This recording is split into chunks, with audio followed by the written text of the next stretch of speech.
नमस्कार, स्वागत है आप सभी का मोजो स्टोरी पर। आरजीकर मेडिकल हॉस्पिटल कोलकाता के अंदर, जिसमें अगस्त के महीने में 9 तारीख को एक बेहद ही दुखद घटना हम सब ने विटनेस करी। एक 32 साल की ट्रेनी पीजी डॉक्टर जिनका रेप किया गया और उसके बाद मौके पर ही उनका कत्ल कर दिया गया। She was murdered and raped brutally. उसके बाद इस पूरे इंसिडेंट को लेकर देश भर में अलग-अलग जगह प्रोटेस्ट हुए। बहुत बड़ा एक जिसे आप कह सकते हैं कि एक तरीके से पूरी सोसाइटी ने इस पूरे इंसिडेंट को क्रिटिसाइज किया और डिसीज्ड को, उनकी फैमिली को जस्टिस दिलाने की मांग की। आज इस पूरे मामले में एक नया अपडेट लेकर आपके सामने आए हैं। देश के गृह मंत्री होम मिनिस्टर अमित शाह ने आरजीकर मेडिकल हॉस्पिटल में डिसीज्ड डॉक्टर जिनका कत्ल किया गया था रेप के बाद, उनके फादर से बात की है फोन पर, टेलीफोनिकली। और उस बात में क्या आश्वासन दिया गया है उनके फादर को, और ये भी बताया जा रहा है कि बहुत जल्द एक इन पर्सन मीटिंग भी हो सकती है, यानी कि फेस टू फेस मुलाकात देश के गृह मंत्री अमित शाह आरजीकर मेडिकल हॉस्पिटल में डिसीज डॉक्टर की फैमिली से, उनके फादर से कर सकते हैं। इसके अलावा और भी कुछ बड़े अपडेट्स पिछले कुछ घंटों में इस मामले से जुड़े हुए आए हैं। आज ही जब मैं आपसे बात कर रहा हूं, कुछ देर पहले सुप्रीम कोर्ट ऑफ इंडिया ने जस्टिस सीवाई चंद्रचूड़ की बेंच के लीडरशिप में इस बेंच ने एक फैसला सुनाया है, और फैसला ये है कि आरजीकर मेडिकल हॉस्पिटल के अंदर ये जो रेप हुआ था, जिसको लेकर केस चला, सीबीआई को ये फिर पूरा केस ट्रांसफर किया गया। इस केस को बंगाल के बाहर ट्रांसफर करने से मना कर दिया है।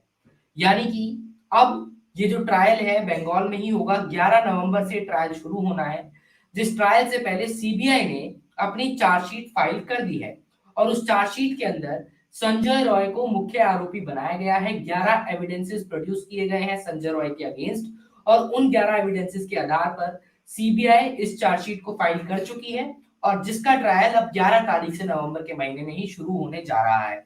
इसके अलावा सीबीआई ने संदीप घोष के कुछ टेलीफोनिक कॉल रिकॉर्ड्स के बारे में भी कोर्ट के अंदर मेंशन किया। सियालदह कोर्ट के अंदर सीबीआई ने बताया कि संदीप घोष के कुछ टेलीफोनिक रिकॉर्डिंग्स सीबीआई को बरामद हुई हैं, जिनके अंदर उस इंसिडेंट वाली रात के बाद उस मामले को जल्द से जल्द रफा दफा करने की कोशिश करने वाली बातचीत संदीप घोष की तरफ से सुनाई भी गई है। संदीप घोष जो कि एक्स प्रिंसिपल है, और जिस समय घटना हुई थी उस वक्त इसी कॉलेज के वो प्रिंसिपल थे, जिनको सीबीआई ने बाद में गिरफ्तार भी किया था और उनके खिलाफ अलग अलग चार्जेस फ्रेम भी किए गए हैं।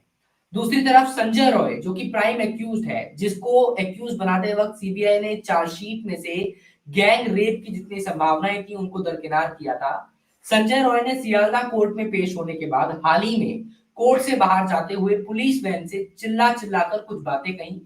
हालांकि बांग्ला में संजय रॉय ने अपने जो है बयान दिए चिल्लाकर मीडिया के सामने, लेकिन उनका जो वर्बेटिम है वो ये बताता है कि संजय रॉय ने बंगाल पुलिस के ऊपर आरोप लगाए हैं उनको प्रेशराइज करने के। संजय रॉय ने कहा कि बंगाल पुलिस मुझको प्रेशर बना रही है, मुझे फ्रेम किया जा रहा है, मुझे चुप रहने के लिए कहा जा रहा है।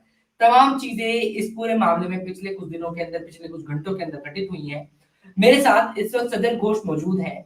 उन्होंने हम होम मिनिस्टर अमित शाह जी के साथ डिसीज के फादर का ये टेलीफोनिक कॉल अरेंज कराया। सबसे पहले सदर जी मैं आपसे बात करना चाहूंगा किसी भी और अपडेट के ऊपर आने से पहले, क्या बात हुई है होम मिनिस्टर अमित शाह की, क्या आश्वासन दिए गए हैं, और जिस इन पर्सन मीटिंग की बात की जा रही है कितनी जल्द वो मीटिंग हो सकती है, क्या अपडेट है? देखिए, पहला बात है कि अगर कोई टेलीफोन में बात भी हुआ है तो वो बात मैं कभी अखबार के सामने, टीवी कैमरा के सामने, मीडिया के सामने मैं नहीं बोल सकता। जी मैं इसके बारे में कुछ नहीं बताऊंगा क्योंकि it is a different issue. ये बोला नहीं जा सकता बाहर। नंबर वन कि देखिए, ये जो है अमित शाह जी के साथ उनके जो बातचीत हुए हैं, अगर हुए हैं तो वो जानते हैं और उनका पापा जानते हैं। तो वो दोनों अगर बात बोलना चाहते हैं तो वो बोल सकते हैं। वो जी हमारा कोई अधिकार में नहीं आता है कि मैं उस बात को दौड़ाऊं किसी को। ठीक है। अ, मैं वो- मैं आपसे सर ये जानना चाह रहा था, क्योंकि अब लगभग 2 महीने से ज्यादा का समय, बल्कि ज्यादा ही समय इस पूरे इंसिडेंट को हुए हो चुका है। अब ट्रायल शुरू होगा 11 तारीख से। सुप्रीम कोर्ट ने सुओ मोटो कॉग्निजेंस लिया, तो क्योंकि देश के गृह मंत्री ने उनसे बात की है, तो आपको ये लगता है, क्योंकि पार्टी का इस पे स्टांस होगा जरूर कोई ना कोई, तो क्या इसमें कोई स्टांस है कि कोलकाता में पश्चिम बंगाल की सरकार ने जिस तरीके से मामले को देखा है, या बंगाल पुलिस के ऊपर संजय रॉय ने हाल ही में जो आरोप लगाए हैं उनको लेकर, या किसी और तरह का आश्वासन दिलाने की कोशिश है, मैं उसके ऊपर आपसे समझना चाह रहा था। देखिए, मैं इतना आपको बता सकता हूँ, इतना मैं बोल सकता हूँ कि आपको इतना जानकारी आपको दे सकता हूँ कि ये जो जांच है वो निष्पक्ष जांच होगा, और जो ओरिजिनल क्रिमिनल्स जो है, जितने इसके अंदर जो जो क्रिमिनल्स है, वो सारे के सारे सलाखों के पीछे होंगे। अब किसका फांसी होगा, किसका लाइफर होगा, वो तो मैं नहीं बता सकता, लेकिन सबको सजा मिलेगा, इतना बोल सकता हूँ। देखिए, हमारे इस देश में कासब को भी काफी साल बिरयानी खिलाना पड़ा है, तो इसमें थोड़ा टाइम लगेगा। लेकिन क्या है, हम लोग जब ये मुद्दा आया है कि हम अब चैन से नहीं बैठ सकते, हमें बहुत जल्दी है कि हमें इसका, हम चाहते हैं कि सारे जो भी आरोपी है सबको जल्द से जल्द फांसी की सजा हो जाए। लेकिन हमारी कानून, हमारे व्यवस्थाएं, हमारे सिस्टम, वो थोड़ा टाइम लेता है, क्योंकि हमारा सिस्टम का सोच ये है कि भले एक अपराधी छूट जाए, लेकिन कोई जो निरपराधी है, जो अपराधी नहीं है, उनके कभी सजा ना हो जाए। तो इसके वजह से कुछ टाइम लगता जरूर है। हमारे यहाँ तो अरब जैसा, सीरिया जैसा विचार व्यवस्था नहीं है कि अभी पकड़ा, राजा ने ऑर्डर दे दिया कि सर कलम कर दो, सर कलम कर दिया, या तो सीरिया में टेररिस्ट ग्रुप ने सोचा कि इसको मार देना है तो मार दिया। तो ऐसा नहीं होता है हमारे सिस्टम में। हमारा सिस्टम में थोड़ा टाइम लगता है, लेकिन यहाँ देर है अंधेर नहीं। कुछ अफवाह फैलाया जा रहा है कि justice delayed, that means justice denied, not that justice delayed, it's true, but सिर्फ 90 दिन हुआ है। तो इसके अंदर, इससे जल्दी हम लोग कुछ नहीं, मतलब सोच भी नहीं सकते कि 9 तारीख को ये घटना हुआ है, अब 11 नवंबर को उससे ट्रायल शुरू हो रहा है। ये काफी अच्छा ही हो रहा है। लेकिन हमारा दुख इस बात की है कि अभी तक सीबीआई ने, हम लोग जो सोच रहे हैं, हम लोग जो फील कर रहे हैं, बाहर से जो लोग हम लोग देख रहे हैं कि ये काम अकेला संजय नहीं कर सकता, अकेला संजय नहीं कर सकता।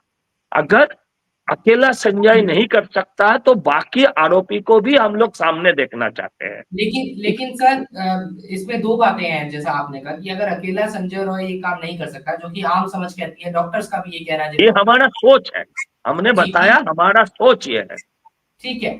लेकिन सीबीआई ने अपनी चार्जशीट में गैंगरेप की जितनी पॉसिबिलिटीज थी सजल जी, उन सबको नकारा है। सीबीआई ने संजय रॉय को प्राइम एक्यूज और वन एंड ओनली एक्यूज ठहराया है for rape and murder at least.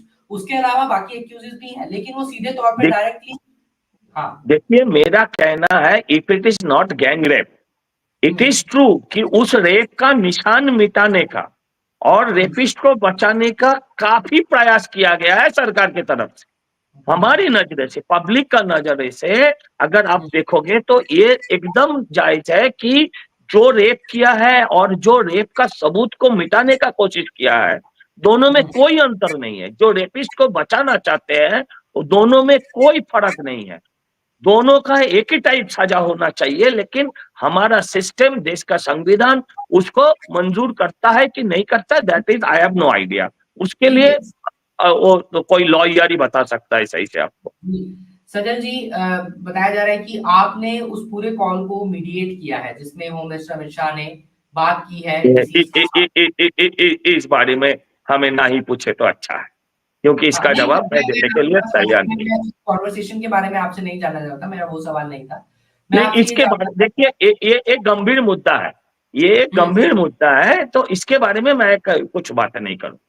अच्छा इस बारे आपकी, में कुछ बातें नहीं करूंगा। आपको मैं एक बात बताता हूँ। देखिए, क्या है ना, पॉलिटिक्स में ये अफवाह उड़ाया जा रहा है, फैलाया जा रहा है कि भाई अमित शाह जी बात क्यों नहीं किया उस दिन। मैं आपको एक सवाल आपसे पूछता हूँ, सेंट्रल गवर्नमेंट का, सीबीआई का दफ्तर से इसका जांच हो रहा है, ठीक है, सुप्रीम कोर्ट का निगरानी में हो रहा है। अभी आप बोलिए कि सेंट्रल गवर्नमेंट का किसी भी डिपार्टमेंट का सीबीआई छोड़ के इसमें हस्तक्षेप करना भी कोई जायज बात है क्या? Number one. नहीं, नंबर टू, एक गवर्नमेंट अब क्या कर सकता है? एक गवर्नमेंट ये कर सकता है कि बंगाल में पूरा लॉलेसनेस है, यहाँ पर कानून व्यवस्थाएं बोल के कुछ भी नहीं है, कुछ भी नहीं बचा है पुलिस सिस्टम बोल के। तो इसीलिए सरकार को गिरा देना चाहिए। ये मेरा एक बंगाल का नौजवान बोलिए, एक बंगाल का नागरिक बोलिए, उसका मांग है। लेकिन इतना आसान नहीं है, मैं भी समझता हूं। और बात यह है कि अगर एक वोट पे जीता हुआ सरकार को ऐसा गिराया जाएगा, जो अगला वो चले जाने वाले हैं, वो जाने वाले एक सरकार जो 1-1.5 साल के बाद जो चले जाएंगे, उस सरकार को अगर गिरा भी देंगे तो आप सभी ने उस सरकार का सब लेकर के पूरा देश में ढंडोरा पीटोगे कि एक सरकार को हटाया गया, बाकायदा जीता हुआ सरकार को हटाया गया। इस मैं बात भी आपको क्लियर करना एक सेकंड चाहूंगा। नहीं, कंक्लूड करने मैं दीजिए। आपकी बात यही सुनूंगा। बात एक सरकार सकता है। नहीं, सजल जी, मैं आपसे ये कहना चाह रहा हूँ कि सरकार गिराई जाए, किसकी गलती, सरकार की गलती या सेंट्रल गवर्नमेंट ने इंटरवीन नहीं किया या ममता सरकार की क्या गलती थी, ये सारी बातें पॉलिटिकल है, राजनीतिक है। हम लोग इस मुद्दे को राजनीति के दृष्टिकोण से देख ही नहीं रहे। मैं आपसे ये जो डिस्कस कर रहा हूँ, ये कर रहा हूँ कि जिस परिवार की बेटी के साथ ये हुआ, उनको राजनीति इस वक्त नहीं समझ में आएगी। मैं आपका पक्ष समझ गया, जो आप कहना चाह रहे हैं, आप भाई पार्टी लाइन पे बात कर रहे हैं, आप ये बताना चाह रहे हैं कि क्यों इंटरवीन नहीं किया, वो बात आपकी सही है, अलग है। लेकिन मैं इस वक्त इस वीडियो में हम आपसे बात करना चाह रहे हैं कि जिस परिवार के साथ ये हुआ, जिनके फादर साहब हैं, जो इस वक्त अपना बात लोगों के सामने रखने की कोशिश कर रहे हैं, मीडिया के सामने रखने की कोशिश कर रहे हैं, उस मुद्दे को हम राजनीति से अलग रखें, उस मुद्दे को जोड़ के कम से कम ये बात ना की जाए। इसलिए मैंने आपसे ये सवाल नहीं किया कि क्यों अमित शाह जी ने पहले कॉल नहीं किया। ये सवाल हमारा नहीं बन सकता इस वक्त, क्योंकि ये मुद्दा राजनीति से बेहद परे और उससे बहुत इंपॉर्टेंट है। इसलिए मैंने आपसे ये जानना चाहा था कि आप, क्योंकि वहां की पॉलिटिक्स को समझते हैं, आप उस फैमिली से मिले हैं, आप उनके फादर से मिले हैं, तो क्या सेंटिमेंट है उनका इस वक्त, ये मैं आपसे जानना चाह रहा हूँ। सेंटिमेंट ये है, ना ही मैं अभी कोई पॉलिटिकल बात कर रहा हूँ। एक पॉलिटिशियन बात कर रहा है तो उसका मतलब ये नहीं है कि वो इंसान नहीं है, उसका सारे बात ही पॉलिटिकल है। मैंने जो बात किया कि गवर्नमेंट को फेंक देना चाहिए, गिरा देना चाहिए, वो मेरा पॉलिटिकल लाइन भी नहीं है। हमारा पार्टी आज तक ये बात कभी उठाया नहीं है। तो किसी ने पर्सनली उठा सकते हैं, लेकिन हमारा पार्टी का मांग कभी नहीं है। लेकिन बंगाल का नागरिक का हिसाब से हम ये मांग करते हैं। लेकिन उसका पापा माँ को, जो उसका फादर्स है, उसका पेरेंट्स है, उनको ये सब राजनीति मुद्दा, सरकार गिराना, इस सब से कोई मतलब नहीं है। उसको सिर्फ इंसाफ चाहिए, उनको सिर्फ इंसाफ चाहिए। आप इंसाफ जो दिलाएगा वो उनके पास जाएंगे। तो इंसाफ दिलाने में अमित शाह जी जो होम मिनिस्टर है, उनका भी एक रोल है, तो इसीलिए उनके पास जा रहे हैं। लेकिन उसका मतलब ये नहीं है कि वो सिर्फ अमित शाह जी के साथ बात की है। ममता जी भी आई थे तो उनके साथ भी उसने बात की थी। तो अभी उनका ये लग रहा है कि स्टेट गवर्नमेंट से उनको कुछ भी सहारा नहीं मिलने वाला है, क्योंकि स्टेट गवर्नमेंट पहला दिन से उनके साथ जो जो व्यवहार किया है, उससे वो फेड अप हो चुके हैं। तो naturally he want justice, they want justice, उसके और कुछ नहीं मालूम। वो सरकार पॉलिटिक्स, उसे कुछ नहीं मालूम। उनको उनकी बेटी के साथ जो हुआ है, उनका सजा मांगते हो और कड़ी से कड़ी सजा वो देखना चाहते हैं।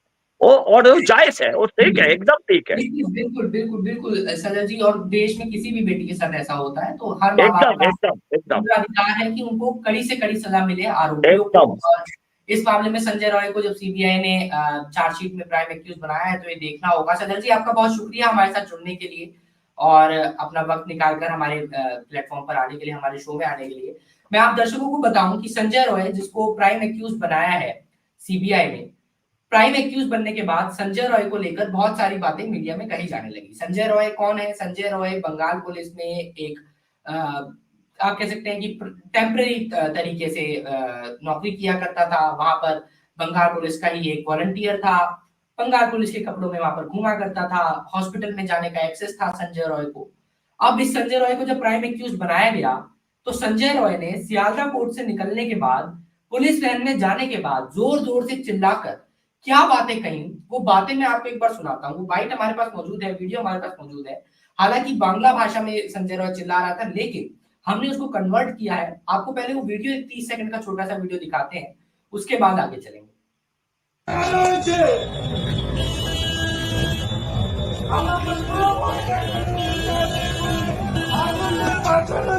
আমাকে ফাঁসিয়েছে। আমি জজ সাহেবকে বলছি যে স্যার আমি কিছু করিনি, আমাকে উপর থেকে নিচে নামিয়ে দিল। এটা কি কোনো ন্যায়? এটা ভারত সংবিধানের ন্যায়? আমি